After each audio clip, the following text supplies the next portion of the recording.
Bonjour à tous, il est journaliste un petit peu, il est publicitaire un petit peu aussi, il est businessman également et il est surtout entrepreneur et c'est la raison pour laquelle Marc-Henri Magdalena est aujourd'hui avec nous depuis New York. Bonjour Marc-Henri. Bonjour Eric, merci de Alors on pourra m'accueillir. disserter si vous voulez tout à l'heure sur ce que j'ai dit, vous êtes d'accord, vous n'êtes pas d'accord, peu importe. On va tout de suite parler de la photo qui est derrière moi, comme on le fait chaque fois dans ces débuts d'émission. New York, Manhattan, étroitement lié à la vie professionnelle de Marc-Henri Magdalena. Racontez-moi pourquoi et racontez-moi de quelle manière. En fait, ça commence à être une assez longue histoire, pratique maintenant. J'ai eu la chance de partir pour New York avec toute ma famille en 2008, parce que j'avais vendu une précédente boîte qu'on avait vendue à des Américains et je suis parti, au départ, parti pour 2 ans à New York pour m'occuper de la passation, pour m'occuper de développer le business. C'était de la publicité sur mobile à l'époque.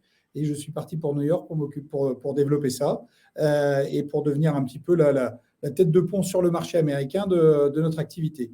Et puis, on a passé 2 ans, quand je dis on, c'est en famille, merveilleux à New York.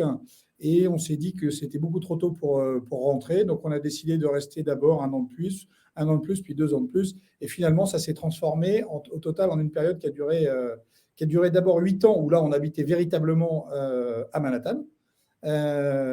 Où j'ai quitté l'entreprise qui nous avait racheté et j'ai décidé de remonter une boîte dans l'éducation dont je m'occupe aujourd'hui, qui a monté un produit qui s'appelle Newsomatic, dont on reparlera peut-être un tout petit peu plus tard. Et donc, c'est une boîte américaine dont le siège social est basé à New York, avec la majeure partie des équipes qui sont aux États-Unis. Et je suis, après avoir passé 8 ans complètement à New York, j'ai envie de dire, c'est simple, c'est 2008-2016, c'est exactement les années Obama, donc c'est facile pour se souvenir. Je suis parti et je me suis un peu réinstallé en France, mais j'ai continué à faire des allers-retours tous les mois jusqu'en mars 2020, où là, pour des raisons évidentes de Covid, ça s'est arrêté. Marc-Henri, ce qui est intéressant, c'est que vous collez pile poil dans la cible qui est la nôtre des Français qui ont créé leur entreprise à l'étranger. Est-ce que cette entreprise que vous avez créée, dont évidemment on va beaucoup parler tout à l'heure en deuxième partie de l'émission, est-ce que cette entreprise, vous l'auriez créée ailleurs qu'aux États-Unis? Est-ce que ça aurait été plus difficile ou est-ce que les États-Unis, d'une certaine manière, ont été moteurs de votre imagination et de votre envie de Alors, créer votre boîte? il y a plusieurs choses. La première chose, c'est le fait de vivre à New York, de vivre dans cette ville qui est quand même assez folle et assez enthousiasmante, avec une énergie absolument dingue, a été certainement un des éléments très importants qui m'ont poussé à remonter une boîte après la première qu'on avait montée en France avec mes associés de l'époque. Quand on regarde votre CV, il y a autre chose qui m'intéresse, c'est que j'ai l'impression, mais alors là, c'est vous qui allez me contredire ou ne pas me contredire d'ailleurs, mais j'ai l'impression que la graine de l'entrepreneur, elle était dans votre tête. Parce que par exemple, à un moment, vous avez créé une entreprise, vous avez été racheté par Microsoft, c'est pas rien. Microsoft a fait de vous un de ses directeurs importants, donc un gros job. Et puis j'ai l'impression que quelque part, en lisant un petit peu ce que j'ai lu sur vous, vous aviez envie de retrouver votre liberté d'entrepreneur et Ça, c'est sûr. ça n'a pas duré. Est-ce que c'est vrai? C'est tout à fait vrai. C'est tout à fait vrai. Mais j'ai commencé ma carrière dans des grosses boîtes, parce que j'ai travaillé d'abord 5 ans chez Unilever, puis 3 ans chez Coca-Cola. Donc, c'était des très grosses boîtes. C'est les années 90. À l'époque, l'entrepreneuriat était peut-être un tout petit peu moins mis en avant, facile, accessible que ça ne l'est aujourd'hui. Et pourtant, ça me travaillait. Je me vois passer des soirées entières sur le premier ordinateur qu'on avait acheté pour la maison. Ça paraît bizarre de dire ça aujourd'hui, mais à l'époque, à faire des business plans et à réfléchir. Donc, j'ai passé beaucoup de temps à réfléchir à ce que je pouvais faire et j'étais très content de pouvoir le faire. Et depuis que j'ai découvert cette vie d'entrepreneur, qui n'est pas simple tous les jours, hein, faut être tout à fait réaliste, elle n'est pas simple tous les jours. De temps en temps, on se dit que c'était pas inintéressant. D'abord, c'était très intéressant de bosser dans des grands groupes.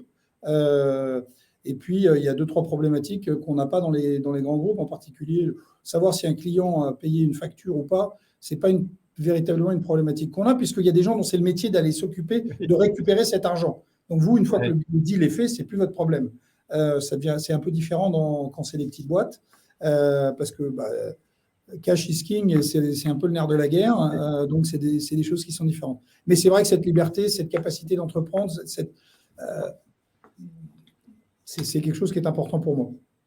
Et qui est déjà dans un ADN familial aussi, parce que mon frère est entrepreneur, mon père a été entrepreneur, donc on a ça, je pense, un peu dans le sang. Marc-Henri, quand on a été directeur de la publicité de Microsoft, ce qui a été votre cas, et qu'on revient après à l'entrepreneuriat, donc à la solitude, à la liberté d'une certaine manière, qu'est-ce qu'on utilise de ce qu'on a appris quand on était salarié de haut niveau d'une très grosse boîte comme Microsoft? De quoi on se sert qu'on vient d'apprendre parce que c'était immédiat? Je crois que, moi j'ai bossé les 3 grands groupes dans lesquels j'ai travaillé. Pour moi, ça a été des moments de formation incroyables. C'est des moments où vous avez accès à des outils, d'abord, vous avez accès à des gens. Il y a énormément de gens, il y a énormément de gens de haut niveau. Donc, c'est assez merveilleux de pouvoir aller discuter avec ces gens-là, d'aller les solliciter et de pouvoir partager des interrogations, de pouvoir se servir de leur connaissance, de leur expérience. Et puis, il y a une organisation, c'est des machines, mais pas forcément dans le mauvais sens du terme. C'est des machines où il y a des process, il y a une organisation, et on voit bien que c'est très souvent ce qui fait la différence entre des entrepreneurs qui sont très successful, des boîtes qui arrivent à se développer de façon extrêmement importante, d'un côté, c'est quand elles arrivent à s'organiser, quand on arrive à processer, quand on arrive à bien voir quelles sont les différentes étapes dont on a besoin dans une stratégie marketing, dans une stratégie commerciale. Et je crois que c'est la force de ces grands groupes, c'est d'avoir réussi ça. Et je pense qu'on apprend ces choses-là. Donc moi, j'ai beaucoup appris dans ces groupes-là. Et puis quand on regarde, c'est vrai que c'est des très grands groupes, mais c'est aussi le cas de Microsoft, c'est une boîte qui est devenue gigantesque, mais en 30 ans, ce qui est rien du tout. Rien du tout. Est-ce que vous pensez qu'un entrepreneur, il est obligé à un moment donné de passer justement par un poste de salarié? Est-ce que c'est un point de passage obligatoire pour devenir un entrepreneur à succès? Est-ce qu'on est plus fort? Je crois pas.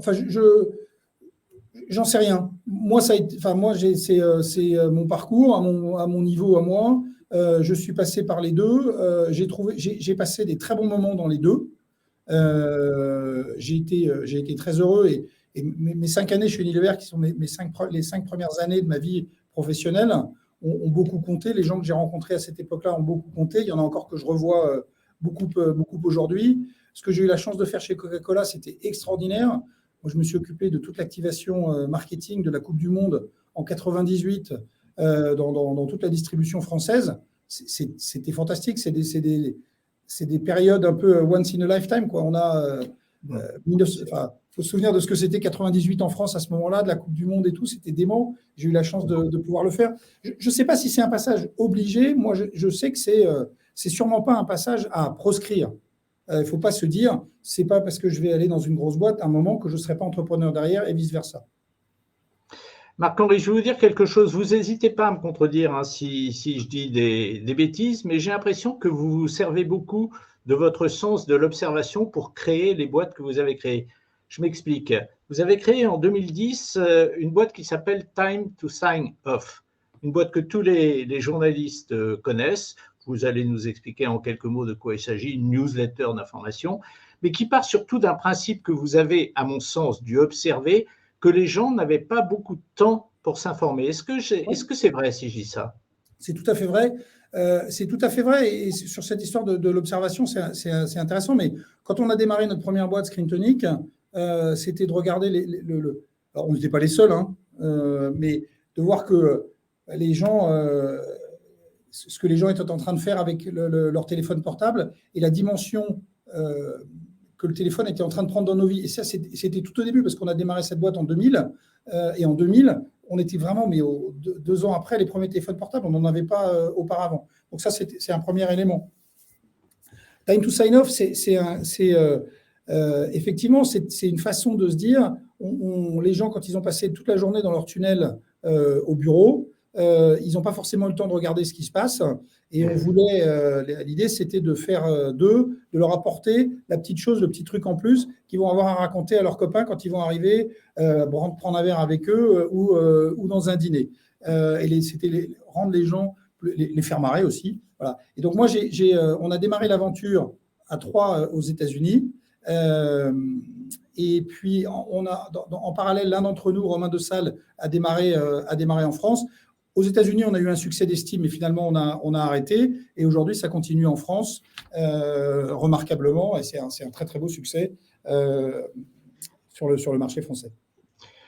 Ça fait 15 minutes qu'on parle ensemble, Marc-Henri, et on va aborder ce qui est aujourd'hui votre quotidien professionnel, ce qui est la raison pour laquelle nous sommes intéressés à vous et nous sommes venus vous rencontrer, cette société que vous dirigez aujourd'hui. Alors, elle existe depuis 2011, je crois, quelque chose 2012, comme ça. 2012, pardonnez-moi. Racontez-moi la gestation, la création de cette société. Alors, c'est très simple. Bon, comme souvent, c'est une partie d'observation, comme vous le disiez. Et puis, c'est le fruit aussi d'une rencontre. Mais la partie d'observation, je vais même raconter une anecdote, mais je me baladais à l'époque je me baladais à Manhattan avec mon dernier fils, qui à l'époque il devait avoir 9 ans, oui, c'est ça, puisqu'il en a 19 aujourd'hui. Il avait 9 ans et c'était au moment de la guerre en Libye et c'était au moment de la mort de Kadhafi. Et je ne sais pas si vous vous souvenez des images, mais on voyait une foule en liesse qui se réjouissait autour de la dépouille de Kadhafi. Et moi, je me baladais dans la rue avec mon fils de 9 ans et il y avait une télé dans une vitrine et qui diffusait ces images. Il me dit, mais papa, est-ce que c'est normal que les gens se réjouissent de voir ce monsieur? Ils ont l'air d'être en train de... Enfin bon. Et donc là, on se dit, tiens, comment je vais lui expliquer ça qu'on ne peut pas se réjouir de la mort de... Enfin, bref. Donc, comment est-ce que je vais expliquer? Et là, je me suis retrouvé un peu démuni. Parce que c'est un vrai exercice d'expliquer des choses à des enfants. C'est trouver des mots, journalistiquement, c'est un véritable exercice. C'est super dur, quoi. C'est super dur de faire ça. Et donc, voilà. Et puis, dans le même temps, j'ai rencontré quelqu'un qui était qui est devenu mon associé et qui avait l'idée de faire un truc aussi dans cet univers des news. Voilà. Et je me suis dit, mais là, il y a quelque chose, il y a 2 choses qui se passent en même temps.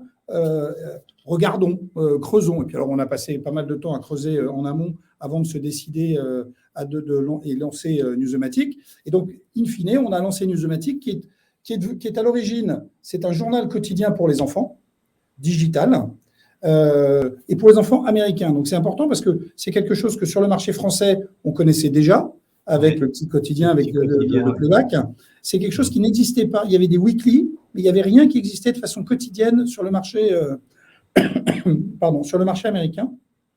Et il n'y avait rien qui existait non plus qui soit adapté à aujourd'hui. Donc, dans un environnement digital avec beaucoup de couleurs, en mélangeant à la fois des articles écrits, des articles de l'audio, de la vidéo, donc en faisant quelque chose d'extrêmement vivant. Et donc, on a décidé de se lancer. Et la grande chance qu'on a eue, c'est de recruter, c'est le premier employé qu'on a recruté, qui s'appelle Russell Kahn, qui est mon associé aujourd'hui, qui est un Américain, et qui est quelqu'un qui avait un double parcours journalistique et dans l'éducation. Parce que, comme vous le disiez tout à l'heure, c'est extrêmement spécifique de raconter une histoire, de raconter des choses aux enfants. Et on ne peut pas prendre un article dans une publication pour adultes et puis juste simplifier les mots, le raccourcir un peu, parce que l'organisation la façon dont on va raconter l'histoire n'est pas forcément la bonne. Un exemple tout bête, si je parle du 11 septembre, si on se parle tous les deux du 11 septembre, je n'ai pas besoin de vous expliquer ce que c'est. Et si on fait un papier dans lequel on va faire une référence au 11 septembre, on n'a pas besoin d'expliquer ce que c'est. Quand vous parlez à un enfant qui n'était pas né, il faut expliquer ce que c'est. C'est évidemment logique. Donc, il y a toute une façon d'écrire qui est différente. Et puis, quand on parle de choses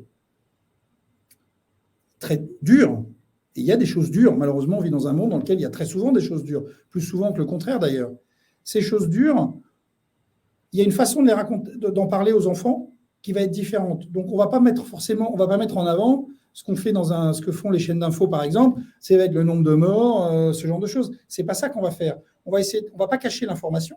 Ça a existé. Et ça, c'est aussi une observation qu'on avait faite, c'est qu'aujourd'hui, les enfants sont au courant de tout, qu'on le veuille ou non. Mes parents pouvaient décider de me protéger de telle ou telle information. S'ils avaient décidé que ça, c'était pas pour moi, j'étais pas au courant. En revanche, aujourd'hui, on ne peut plus faire ça. Ouais. Je ne suis pas en train de juger si c'est bien ou si c'est mal, c'est une constatation. Aujourd'hui, les enfants savent. Donc, s'ils savent, il faut leur donner les moyens de comprendre, parce que sinon, c'est pire que tout. Et donc, on va essayer quand on va parler de ces histoires dures, difficiles, eh ben, on va essayer de mettre en avant d'autres choses. Alors, typiquement, on a eu des moments, c'était des moments durs, mais comme pour tout le monde, et je pense que, bon, de toute façon, si je pense aux attentats du Bataclan, par exemple, même aux États-Unis, ça a eu une répercussion très, très forte. Qu'est-ce que les gens ont tout de suite fait pour sécuriser? Qu'est-ce que les gens ont tout de suite fait pour... comment est-ce que tous les dirigeants du monde entier ont réagi? Comment est-ce qu'ils ont apporté leur soutien à la France à ce moment-là? C'est sur ce genre de choses dont on va essayer de parler, pour leur essayer de retirer des choses plus positives de ces événements qui sont tragiques, extrêmement difficiles. Donc ça, c'est un point très important. On a fait évoluer le produit et on est passé vraiment d'un journal. Aujourd'hui, on est une plateforme, on se sert des news, mais véritablement, on est une plateforme éducative puisque notre principal marché aujourd'hui, ce sont les classes. Donc, on vend Newsomatic aux écoles américaines, en direct ou en indirect, mais on les vend aux écoles américaines. Et l'idée, c'est de leur donner, vous avez du contenu qui va intéresser les enfants parce que c'est du contenu quotidien sur ce qui se passe aujourd'hui. Donc, évidemment, hier, l'article de Une, quand ils sont arrivés à l'école hier matin, c'était la victoire des Rams sur Cincinnati, sur le football, évidemment, parce que c'est ça dont ils ont envie de parler. Et après, autour de ça, on met les outils qui vont permettre aux profs, qui vont permettre aux élèves d'apprendre, de créer un vrai outil d'éducation. Oui, alors on précise effectivement que cet entretien, nous l'enregistrons au lendemain de la nuit du Super Bowl et de la victoire du Super Bowl dont vous venez de faire mention, Marc-Henri.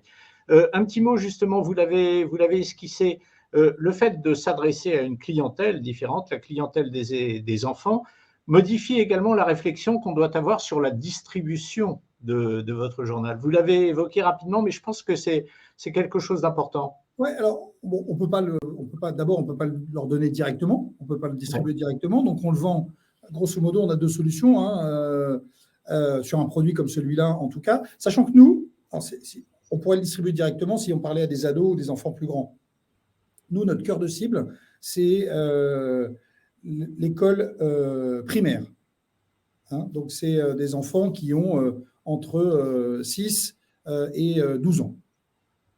Ça, c'est notre cœur de cible. Donc, par définition, c'est des enfants qui, ils ont un pouvoir d'influence, mais ils n'ont pas d'argent eux-mêmes. C'est leurs parents qui vont aller acheter ce genre de choses. Donc, on peut distribuer soit aux parents, ou alors, c'est de dire, non, et c'est le choix que nous, on a fait, on va distribuer aux écoles, et ça va devenir un produit qui va être utilisé dans la classe. Puis après, ils pourront l'utiliser à la maison s'ils le souhaitent, mais le point d'entrée, c'est la classe. Donc, alors, Marc-Henri, le journal, il s'appelle Press for Kids. Non, le journal s'appelle Newsomatic. Ça s'appelle Newsomatic, mais alors Press for Kids, c'est pas très important, c'est le nom de la société. Mais ce qui est important, c'est le nom du produit qui s'appelle Newsomatic. Alors, pardonnez-moi. Donc, Newsomatic, aujourd'hui, ça représente quoi? Si on pouvait avoir quelques chiffres pour se rendre compte de l'importance que ça a. Vous savez, c'est toujours important quand on parle à des entrepreneurs d'avoir des notions réelles, concrètes. Newsomatic, c'est un produit qui existe donc depuis, la boîte existe depuis 10 ans, mais le produit existe depuis à peu près 8 ans.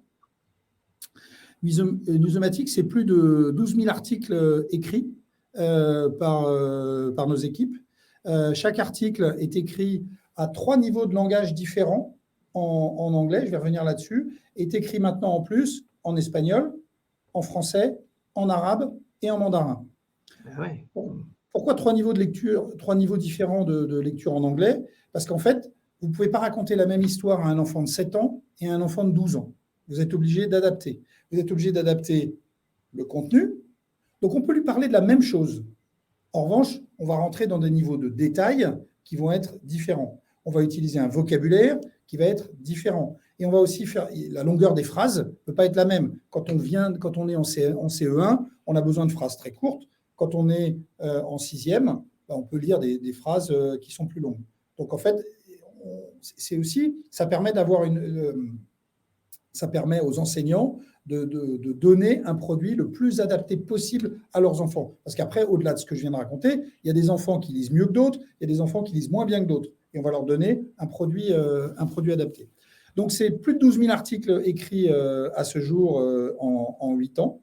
Par combien de personnes? L'équipe éditoriale, c'est aujourd'hui 5 personnes. D'accord. C'est les mecs qui bossent quand même, hein, parce que 12 000 articles. Oui, parce qu'on produit 5 articles par jour. Hein, donc, c'est 5 personnes, mais dans les 5, il y en a un qui est graphiste, parce qu'il y a tout un environnement et tout, donc ça fait plus que 4. Et puis, on fait 5 articles par jour. On fait aussi le premier podcast de news pour enfants qui est diffusé sur Amazon. Donc, Amazon a une offre qui s'appelle Kids Plus ou Kids Discover, je ne me souviens jamais du nom, pardon.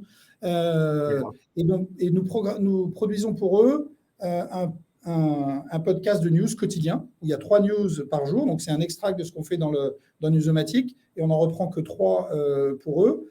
Pour le marché américain, et depuis 6 mois, on le fait en plus pour le marché anglais. Donc, ça veut dire qu'il y a 2 news qui sont identiques US, UK.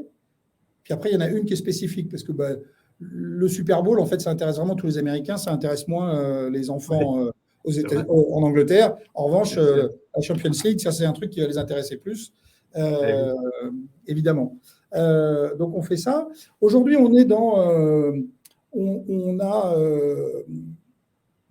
le nombre de lecteurs qu'on a, soit en direct, soit en indirect, c'est aux alentours d'1,5 million de gens qui ont accès à Newsomatic et qui nous lisent de façon régulière. Et uniquement par Internet, uniquement sur le web, ou il y a un magazine papier? Non, c'est uniquement digital. C'est uniquement digital. D'accord. Je trouve qu'on m'a même presque forcé la main à un moment en donnant la possibilité, il y a une icône dans Newsomatic où on peut imprimer un article.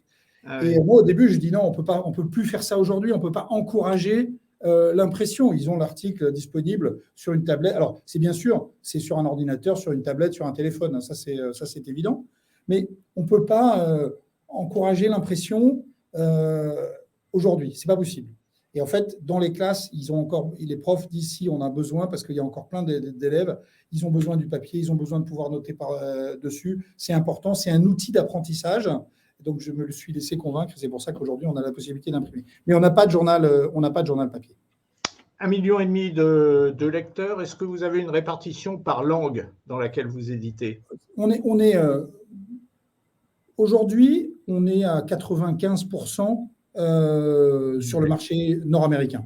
Hein. Donc ça, c'est vraiment c'est un élément important. Et les langues, c'est une approche qui est intéressante d'ailleurs, mais qui est probablement un peu différente de celle qu'on voit en France. C'est si on a rajouté l'arabe, par exemple, c'est à la demande de la ville de New York, qui nous a dit moi, je suis d'accord pour faire un deal important sur un groupement d'écoles, mais j'ai des ressources en anglais, bien sûr, j'ai des ressources en espagnol, j'ai des ressources en mandarin, c'était pas nous à l'époque, mais j'ai pas de ressources en arabe et j'ai une population qui parle arabe qui est de plus en plus importante et je n'ai pas d'outils pour les servir. Et donc, eux, ils disaient, il faut que j'ai un outil qui puisse être adapté à cette population grandissante. Donc, c'est pour ça qu'ils nous ont demandé de le faire.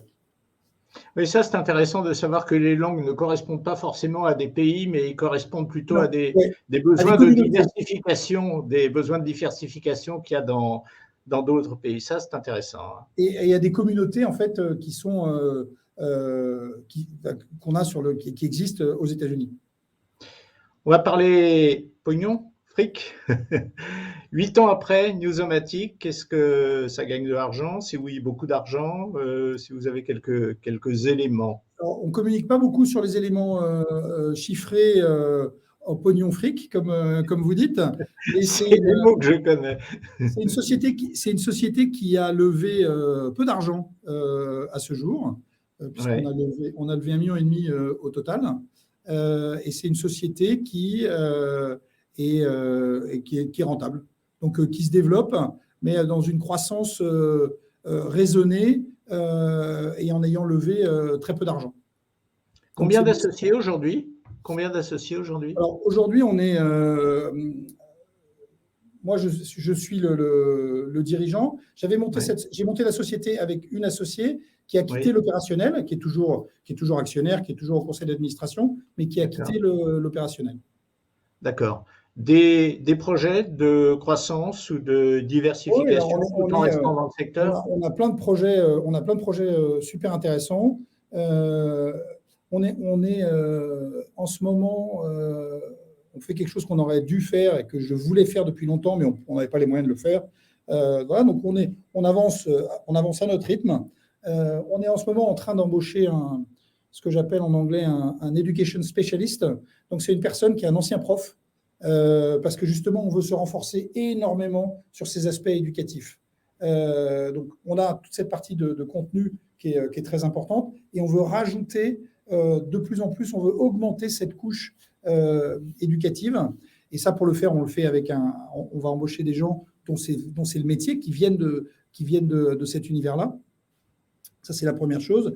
Et puis après, sur le contenu, on continue. Alors, les langues, on a rajouté le mandarin, ça, c'est septembre dernier, donc c'est très récent, ce rajout. Mais c'est un élément de différenciation très important pour nous. Cette capacité à diffuser, à avoir du contenu. Et à chaque fois, chaque article est traduit. Et il y a aussi une version audio. Alors, quand je prends ma casquette de chef d'entreprise, je me dis, j'aimerais bien que cette version audio, elle soit faite de façon automatique avec un text-to-speech. Mais malheureusement, le text-to-speech, ce n'est pas encore un truc de bonne qualité. Donc, c'est des vraies voix. Donc, qui enregistrent tous les jours chacun des articles dans chacune des langues. Et ça, c'est un élément de différenciation très, très important. En plus, on voit que l'audio avec tous les podcasts et tous ces trucs-là est en train d'arriver de façon de plus en plus importante. Donc ça, c'est un truc sur lequel on se positionne. Et après, on continue. Alors, on réfléchit à rajouter des nouvelles catégories de contenu, en particulier autour de l'économie. On sent qu'il y a un besoin de la part des enfants. Il y a de plus en plus de news. Et donc, d'essayer de leur apporter un développement autour de ces notions économiques, de ces notions de finance, dès le plus jeune âge. Et pas de se dire, c'est pas qu'un truc qui est réservé aux gens qui ont 18 ans ou plus, mais qu'en fait, quand on a 8 ans, on peut vous expliquer des choses sur la monnaie, on peut vous expliquer des choses sur l'inflation, on peut vous expliquer des choses sur le coût du pétrole. Il faut juste se mettre à la bonne hauteur de vue. Ce que je n'ai pas dit tout à l'heure, enfin, je l'ai peut-être dit, mais je le redis pour insister, c'est qu'on bosse tous les jours avec une psy pour enfants. Ben, bien sûr. Ça, c'est un point qui est super important pour être certain que le contenu qu'on délivre soit de très bonne qualité. Marc-Henri, une dernière question, même si on a un petit peu débordé. Je sais que le groupe qui en France édite le Petit Quotidien et Mon Quotidien fait appel à des panels d'enfants qui déterminent les sujets qui les intéressent dans l'actualité. Rapidement, est-ce que vous procédez de la même manière pour savoir ce qui intéresse les enfants aux États-Unis? Alors, nous, on n'a pas de panel au quotidien. En revanche, les enfants peuvent, sur chaque article, ils peuvent voter. Grosso modo, c'est un j'aime pas, pour me dire j'aime, voilà. Puis après, on a toutes les données, si vous voulez, ça c'est le gros avantage du numérique, c'est que nous, on a l'intégralité des données de lecture. Donc, on sait très bien, cet article-là, il a été lu par des centaines, des milliers, des dizaines de milliers, des centaines de milliers d'enfants. Cet article-là, il n'a pas été lu. Bon, ben voilà, ça, c'est un sujet qui n'est pas intéressant. Ça, c'est assez facile. Et tout. Après, de temps en temps, ça, c'est aussi parce qu'on est quand même dans l'éducation, il y a des sujets qu'on va aborder parce qu'on pense que c'est important que les enfants le voient, parce qu'on pense que les profs nous le demandent.